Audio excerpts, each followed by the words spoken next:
Good evening. First of all, can I congratulate the Royal Geographical Society on organising tonight's event as part of the series that you are undertaking to give us a chance to think about the future of a very small and a very fragile planet that we share with a growing number of our fellow human beings. Now, you know, we've been on the Earth for quite some time, and human beings have shown an astonishing capacity to take the raw materials that the Earth has given us, you know, started in a ball of gas, and create the world that we have today. And if those first human beings were to arrive through the doors of the RGS this evening and look around and listen, they would be utterly astonished at what human beings have achieved during the intervening however many million years it is. And yet, we are now coming face to face with the consequences of that extraordinary ability to interact with the Earth, to make things, to create things, to build things, to change things. And the fundamental truth that we are coming face to face with is there are really three types of capital in the world: human, financial, and environmental. Now, the stock of human capital is rising because there are more of us and we're better educated. Financial capital, as we've learnt in particular over the last couple of years, has a tendency to go up and go down and all over the shop. So we need it, but it can be a problem on occasions.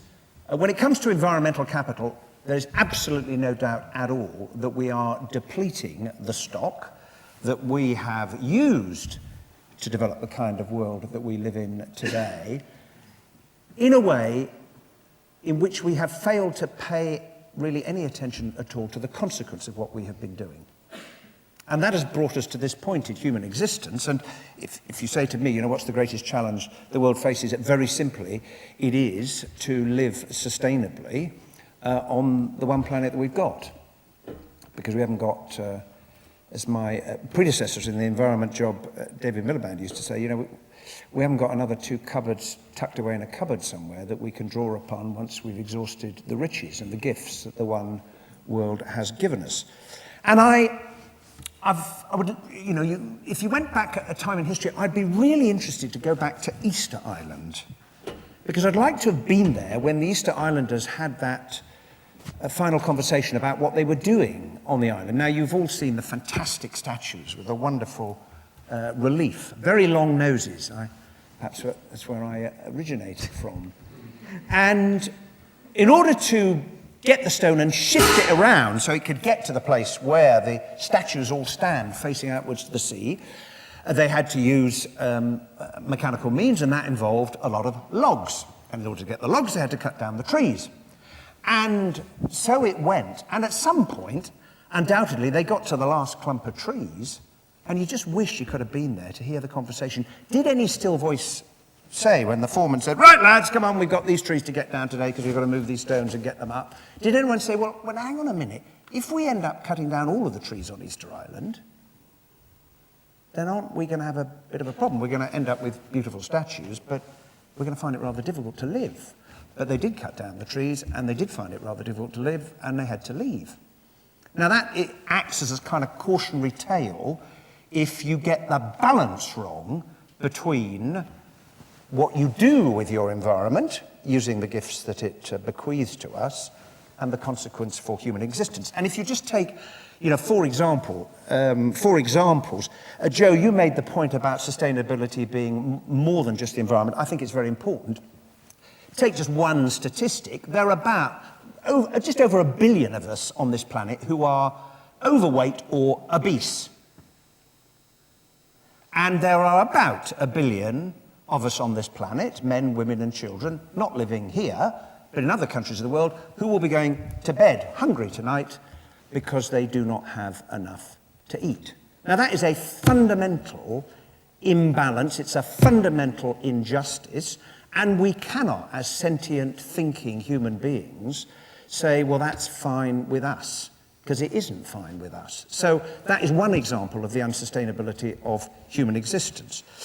The second would be the whole concept of rubbish, because one of the manifestations of our ability to do things without thought of the consequence, I would demonstrate using this hand movement. This I don't need anymore. We chuck it away, it's rubbish, I don't have to think about it. And yet we know, if you examine the rubbish tips of the world, particularly of the advanced world, you find all sorts of things in the rubbish tips that actually have a value because human beings are beginning to wake up to what we're chucking away. Take the worst example of all, Coke and Pepsi cans. The fact is, when I last checked, and when I ceased to be the Secretary of State, prices were recovering, but you'd get about £600 a tonne for an aluminium can. Someone would pay you.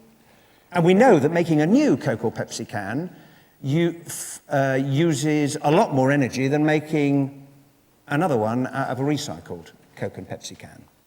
And yet we're chucking things in the hole of the ground. And at some point, and I was told that in one or two parts of the country, of the world, people have started to going back down through landfill. Landfill mining, it is called, because people have realized, I put something valuable somewhere, but I wasn't thinking about it at the time, but I need to find it again. This is not really sustainable because two things will happen. One, we'll end up short of places to dump the stuff. And secondly, the earth will finally, if we carry on like this, shrug its shoulders and say, okay, folks, you've had it all.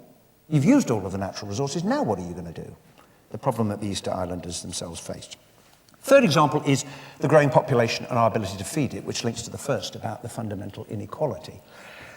The truth is, it has been science and innovation and changes in agricultural practice that has enabled food production as a whole, although it's unevenly distributed, to keep ahead of the predictions of Malthus. But you know, I think it was last year, the man who is credited as being the father of the Green Revolution of the last 40 or 50 years, an American by the name of Norman Borlaug, died. And what Norman Borlaug did was to develop the dwarf variety of wheat. How could you get more wheat on a stalk? And the problem was, the first one that was developed had a lot of wheat, long stalk, and the wheat was heavy, boom. So that didn't really work. And he developed a dwarf variety, shorter stalk, could take more of the weight. And he said towards the end of his life that if we hadn't seen this change, then the world would have needed today an area of land the size of Latin America, additional land, to grow the amount of grain that we were growing thanks to the agricultural and scientific revolution.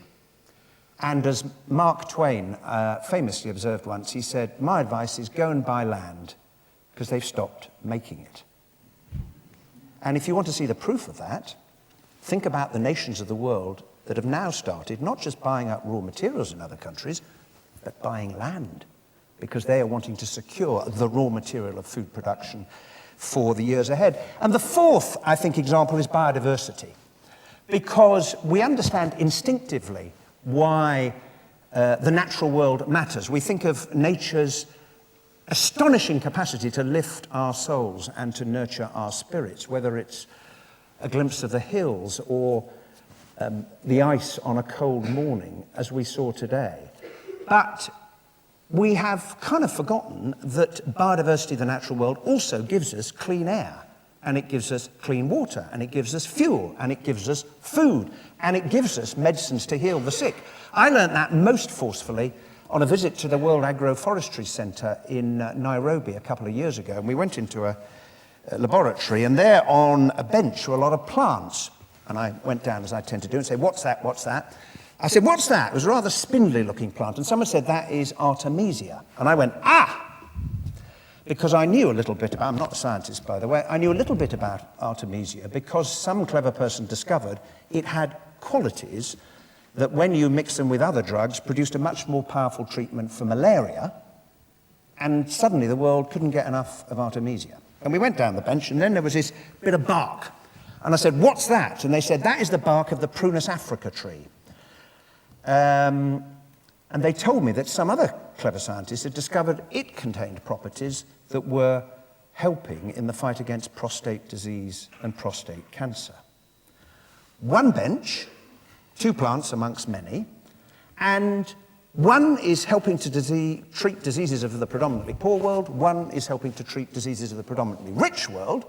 And if you had been strolling through a forest somewhere and you had happened to come across the only Artemisia sapling in the world and the only Prunus africa sapling in the world, and you had been looking at the canopy and gone,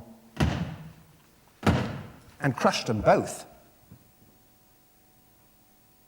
think what humankind would have lost because we didn't know the value of it until we discovered it.